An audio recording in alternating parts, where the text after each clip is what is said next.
Hello, boys and girls. Now it's Mrs. Kimbrell's turn to read to you. So there's a book that we're missing, not being at school, and it's a chapter book. So I wanted to make sure that we got it in this semester. The title of it is Frindle.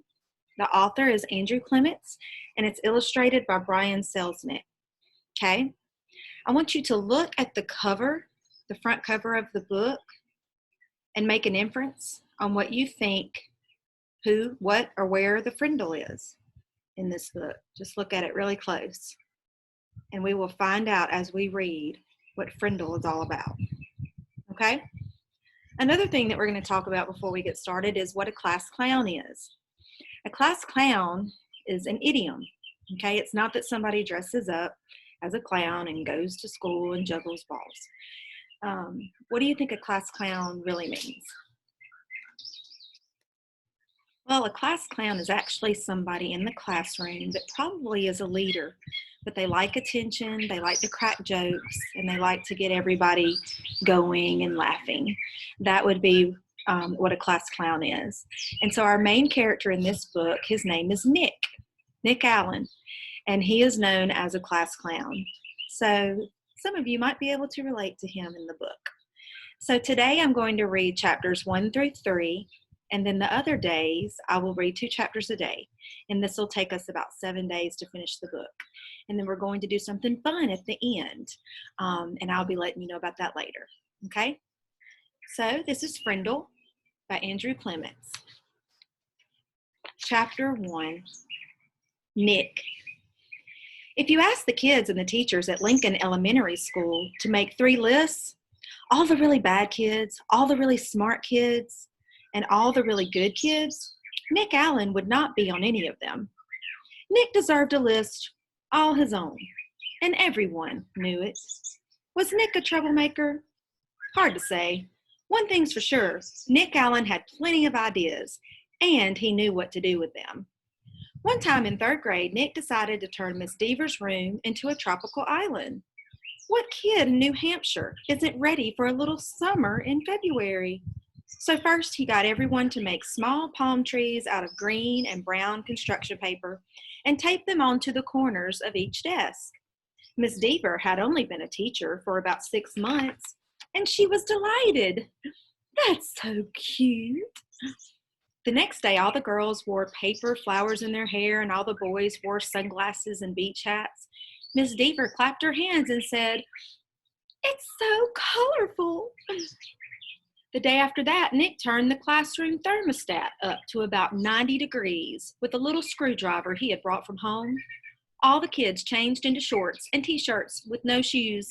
And when Miss Deaver left the room for a minute, Nick spread about 10 cups of fine white sand all over the classroom floor.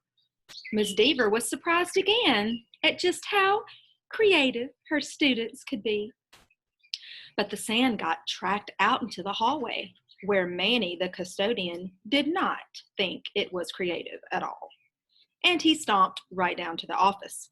The principal followed the trail of sand, and when she arrived, Miss Deaver was teaching the hula to some kids near the front of the room, and a tall, thin, shirtless boy with chestnut hair was just spiking a Nerf volleyball over a net made from 6 t-shirts tied together. The 3rd grade trip to the South Seas ended suddenly. But that didn't stop Nick from trying to liven things up. Lincoln Elementary needed a good jolt once in a while, and Nick was just the guy to deliver it. About a year later, Nick made the great blackbird discovery. One night he learned on a TV show that red-winged blackbirds give this high-pitched chirp when a hawk or some other danger comes near. Because of the way sound travels, the hunter birds can't tell where the high-pitched chirp is coming from. The next day, during silent reading, Nick glanced at his teacher, and he noticed that Mrs. Avery's nose was curved, kind of like the beak of a hawk. So Nick let out a high, squeaky blackbird, beep! Mrs. Avery jerked her head up from her book and looked around. She couldn't tell who did it, so she just said, "Shh," to the whole class. A minute later, Nick did it again, louder. This time there was a little giggling from the class, But Mrs. Avery pretended not to hear the sound, and about 15 seconds later, she slowly stood up and walked to the back of the classroom. Without taking his eyes off of his book and without moving at all, Nick put his heart and soul into the highest and most annoying chirp of all. Mrs. Avery pounced. "Janet Fisk, you stop that this instant." Janet, who was sitting 4 rows away from Nick, promptly turned white, then bright crimson. "But it wasn't me, honest." There was a catch in Janet's voice, as if she might cry. Mrs. Avery knew she had made a mistake, and she apologized to Janet. "But someone is asking for big trouble," said Mrs. Avery, looking more like a hawk every second. Nick kept reading, and he didn't make a peep. At lunchtime, Nick talked to Janet. He felt bad that Mrs. Avery had pounced on her. Janet lived in Nick's neighborhood, and sometimes they played together. She was good at baseball, and she was better at soccer than most of the kids in the whole school, boys or girls. Nick said, "Hey, Janet, I'm sorry you got yelled at during reading. It was my fault. I was the one who made that sound." "You did?" said Janet. "But how come Mrs. Avery thought it was me?" So Nick told her all about the blackbirds, and Janet thought that was pretty interesting. Then she tried making a peep or two, and Janet's chirps were even higher and squeakier than Nick's. She promised to keep everything a secret. For the rest of Nick's 4th grade year, at least once a week, Mrs. Avery heard a loud peep from somewhere in her classroom. Sometimes it was a high-pitched chirp, and sometimes it was a very high-pitched chirp. Mrs. Avery never figured out who was making that sound, and gradually she trained herself to ignore it, but she still looked like a hawk. To Nick, the whole thing was just one long and successful science experiment, and Janet Fisk enjoyed it too. Chapter 2, Mrs. Granger. 5th grade was different. That was the year to get ready for middle school. 5th grade meant passing classes. It meant no morning recess. It meant real letter grades on your report cards. But most of all, it meant Mrs. Granger. There were about 150 kids in 5th grade, and there were 7 5th grade teachers, 2 math, 2 science, 2 social studies, but only 1 language arts teacher. In language arts, Mrs. Granger had a monopoly and a reputation. Mrs. Granger lived alone in a tidy little house in the older part of town. She drove an old pale blue car to school every day. Rain or shine, snow or sleet, hail or wind, she had a perfect attendance record that stretched back farther than anyone could remember. Her hair was almost white, swept away from her face and up into something like a nest on the back of her head. Unlike some of the younger women teachers, she never wore pants to school. She had 2 skirt and jacket outfits, her gray uniform and her blue uniform, which she always wore over a white shirt with a little cameo pin at the neck. And Mrs. Granger was one of those people who never sweats. It had to be over 90 degrees before she even took off her jacket. She was small, as teachers go. There were even some 5th graders who were taller, but Mrs. Granger seemed like a giant. It was her eyes that did it. They were dark gray, and if she turned them on full power, they could make you feel like a speck of dust. Her eyes could twinkle and laugh too, and kids said she could crack really funny jokes, but it wasn't the jokes that made her famous. Everyone was sure that Mrs. Granger had X-ray vision. Don't even think about chewing a piece of gum without 50 feet of her, or within 50 feet of her. If you did, Mrs. Granger would see you and catch you and make you stick the gum onto a bright yellow index card. Then she would safety pin the card to the front of your shirt, and you'd have to wear it for the rest of the school day. After that, you had to take it home and have your mom or dad sign the card and bring it back to Mrs. Granger the next day. And it didn't matter to Mrs. Granger if you weren't in 5th grade, because the way she saw it, sooner or later you would be. All the kids at Lincoln Elementary School knew that at the end of the line, 5th grade, Mrs. Granger would be the one grading their spelling tests and their reading tests, and worst of all, their vocabulary tests, week after week month after month. Every language arts teacher in the world enjoys making kids use their dictionary. Check your spelling. Check that definition. Check those syllable breaks. But Mrs. Granger didn't just enjoy the dictionary.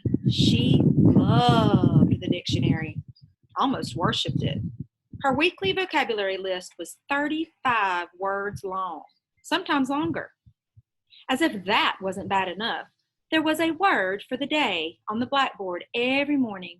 If you gave yourself a day off and didn't write one down and look it up and learn the definition, sooner or later Mrs. Granger would find out, and then just for you, there would be 2 words of the day for a whole week. Here's a picture of Mrs. Granger.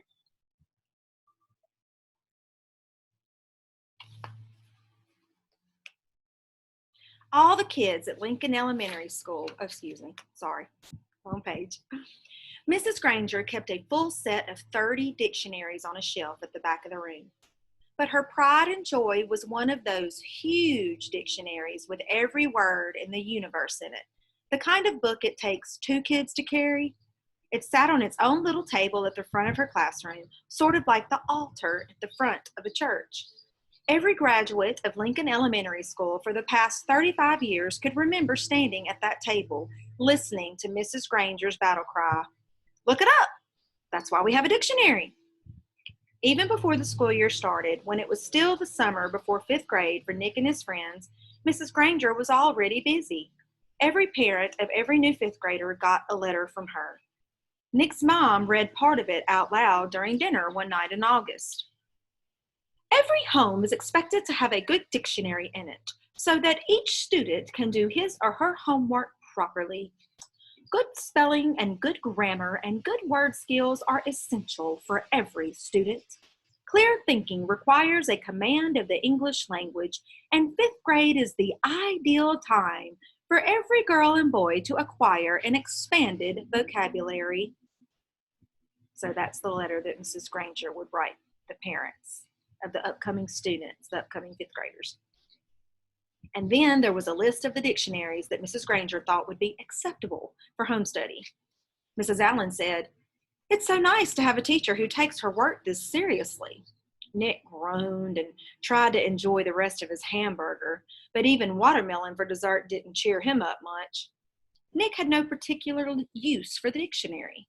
He liked words a lot, and he was good at using them, but he figured that he got all the words he needed just by reading, and he read all the time. When Nick ran into a word he didn't know, he asked his brother or his dad or whoever was handy what it meant, and if they knew, they'd tell him. But not Mrs. Granger. He had heard all about her, and he had seen 5th graders in the library last year, noses stuck in their dictionaries, frantically trying to finish their vocabulary sheets before English class. It was still a week before school, and Nick already felt like 5th grade was going to be a very long year. Okay, so the last chapter for the day, chapter 3, the question. The first day of school was always a get acquainted day. Books were passed out and there was a lot of chatter. Everyone asked, "What did you do over the summer?" Periods 1 through 6 went by very smoothly for Nick, but then came period 7. Mrs. Granger's class was all business. The first thing they did was take a vocabulary pretest to see how many of the 35 words for the week the kids already knew. Tremble, circular, orchestra. Oh, the list went on and on. Nick knew most of them. Then there was a handout about class procedures. After that, there was a review paper about cursive writing, and then there was a sample sheet showing how the heading should look on every assignment. No let up for 37 minutes straight. Nick was an expert at asking the delaying question, also known as the teacher stopper, or the guaranteed time waster. At 3 minutes before the bell, and that split second between the end of today's classwork and the announcement of tomorrow's homework, Nick could launch a question guaranteed to sidetrack the teacher long enough to delay or even wipe out the homework assignment. Timing was important, but asking the right question, that was the hard part. Questions about stuff in the news, questions about the college the teacher went to, questions about the teacher's favorite book or sport or hobby. Nick knew all the tricks, and he had been very successful in the past. Here he was in 5th grade, near the end of his very first language arts class with Mrs. Granger, and Nick could feel a homework assignment coming the way a farmer can feel a rainstorm. Mrs. Granger paused to catch her breath, and Nick's hand shot up. She glanced down at her seating chart and then up at him. Her sharp gray eyes were not even turned up to half power. "Yes, Nicholas?" "Mrs. Granger, you have so many dictionaries in this room, and that huge one especially. Where did all those words come from? Did they just get copied from other dictionaries? It sure is a big book." It was a perfect thought grenade. Kapow! Several kids smiled, and a few peeked at the clock. Nick was famous for this, and the whole class knew what he was doing. Unfortunately, so did Mrs. Granger. She hesitated a moment and gave Nick a smile that was just a little too sweet to be real. Her eyes were the color of a thundercloud. "Why, what an interesting question, Nicholas. I could talk about that for hours, I bet." She glanced around the classroom. "Do the rest of you want to know too?" Everyone nodded yes. "Very well, then. Nicholas, will you do some research on that subject and give a little oral report to the class? If you find out the answer yourself, it will mean so much more than if I just told you. Please have your report ready for our next class." Mrs. Granger smiled at him again, very sweetly. Then it was back to business. "Now, the homework for tomorrow can be found on page 12 of your Words Alive book." Nick barely heard the assignment. His heart was pounding, and he felt small, very small. He could feel the tops of his ears glowing red. A complete shutdown, an extra assignment, and probably a little black mark next to his name on the seating chart. Everything he had heard about this teacher was true. Don't mess around with the Lone Granger.